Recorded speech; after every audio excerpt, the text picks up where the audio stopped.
Alors, lendemain d'élection européenne, l'invité du Grand Direct ce soir est le député UMP français Hervé Mariton, ancien ministre de l'Outre-mer. Bonsoir Hervé Mariton, vous êtes depuis notre studio à Paris avec nous. Merci d'être là. Alors d'abord, un mot sur votre analyse de ce vote. Est-ce que pour vous, les Français hier ont rejeté l'Europe ou la politique de François Hollande, ou les deux ? Je pense que les Français ont rejeté la politique de François Hollande. Je pense aussi qu'ils ont dit à l'UMP que nous avions besoin de poursuivre notre copie, de la renforcer. En d'autres termes, nous ne pouvons pas nous contenter de ce que nous avons fait en 2012. 2012, ça avait été un échec pour la droite. Il y a aujourd'hui un échec pour la gauche en 2014.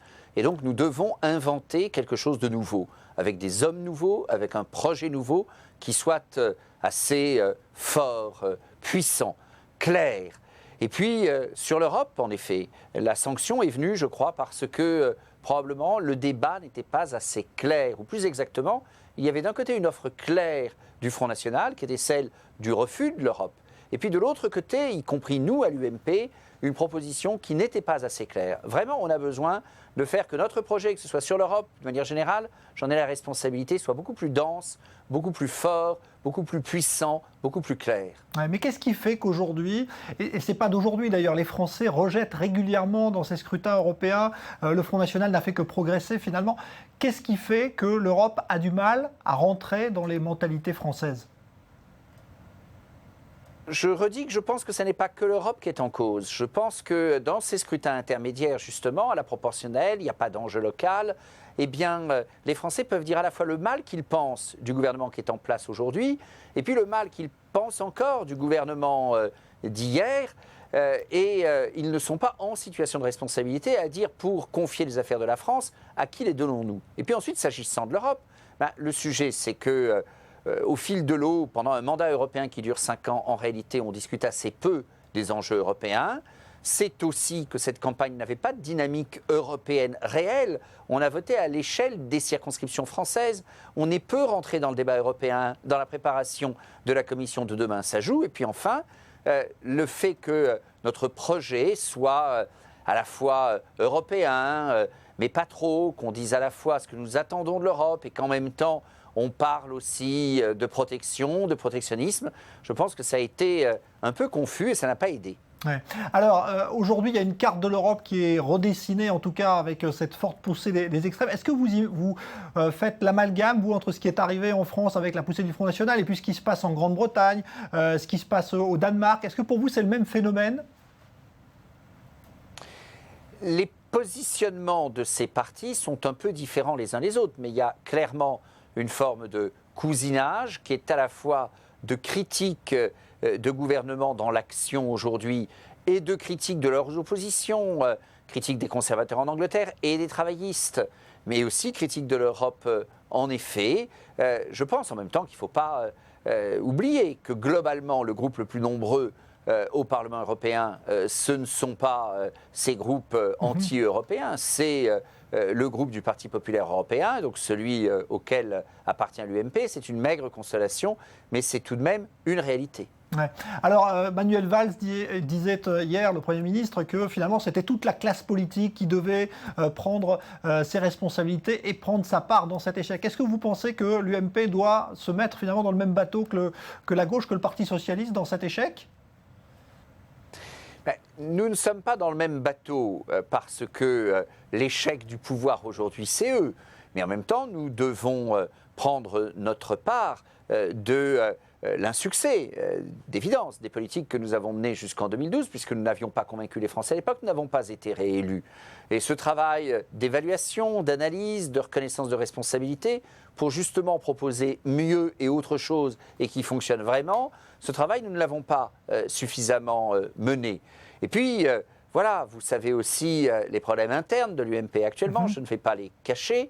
Ces problèmes internes de l'UMP sont manifestement sévères. Donc, nous avons besoin, dans le fonctionnement des partis politiques, de beaucoup plus de transparence, que ce soit sur le plan financier, que ce soit dans les modalités d'investiture qui ne sont pas toujours idéales, beaucoup le savent, que ce soit dans l'ensemble de nos pratiques et de notre gestion de l'UMP, y compris sur le fond, quand nous travaillons à l'élaboration d'un projet, eh bien, ça doit se faire bien davantage avec les militants, avec le terrain. Et s'agissant de nombre de nos concitoyens qui sont en Israël et qui s'intéressent aussi à la politique française, eh bien, je souhaite volontiers qu'ils puissent prendre leur part dans l'élaboration de notre projet. Ouais. Alors justement, vous parliez des soucis de l'UMP. Il y a ce soir cette affaire Big Malion qui prend une nouvelle ampleur avec des perquisitions au siège de l'UMP. On parle des accusations lancées par l'avocat de cette société visant la campagne de Nicolas Sarkozy. Est-ce que vous craignez justement un nouvel éclatement à l'UMP qui n'a pas besoin de ça en ce moment ? J'espère qu'il n'y aura pas d'éclatement. Je ne pense pas qu'il y aura éclatement. Il y a simplement aujourd'hui, pour le moins, du désespoir. Le désespoir de voir un parti qui avait brillamment gagné les élections municipales ramené aujourd'hui à la fois à un score qui n'est pas brillant s'agissant des européennes, on en a parlé, et aussi à des problèmes de fonctionnement qui sont graves.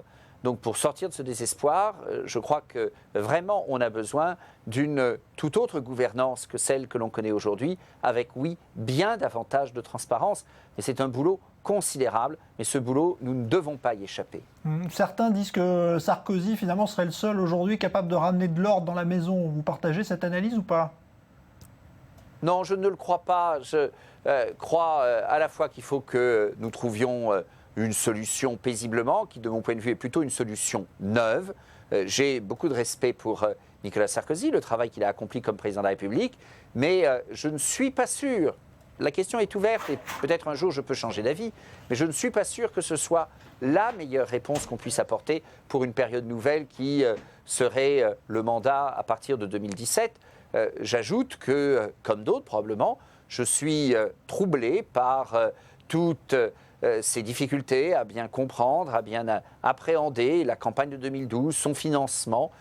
Comme beaucoup de parlementaires, de militants de l'UMP et tout simplement de citoyens français, j'ai participé au financement du besoin complémentaire qui a été appelé il y a quelques mois, les 11 millions d'euros. Eh bien, j'ai besoin de comprendre un peu ce qui s'est passé.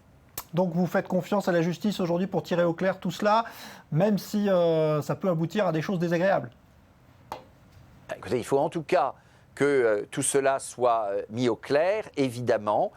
Cela porte sur des sommes importantes, ça met clairement en cause aujourd'hui la crédibilité de notre parti. Ça aurait pu être mis au clair peut-être par des procédures internes. Ces procédures n'ont pas existé, elles ne sont pas manifestement suffisamment au point chez nous. On en aura besoin demain. Aujourd'hui, la justice s'en mêle, j'en prends acte.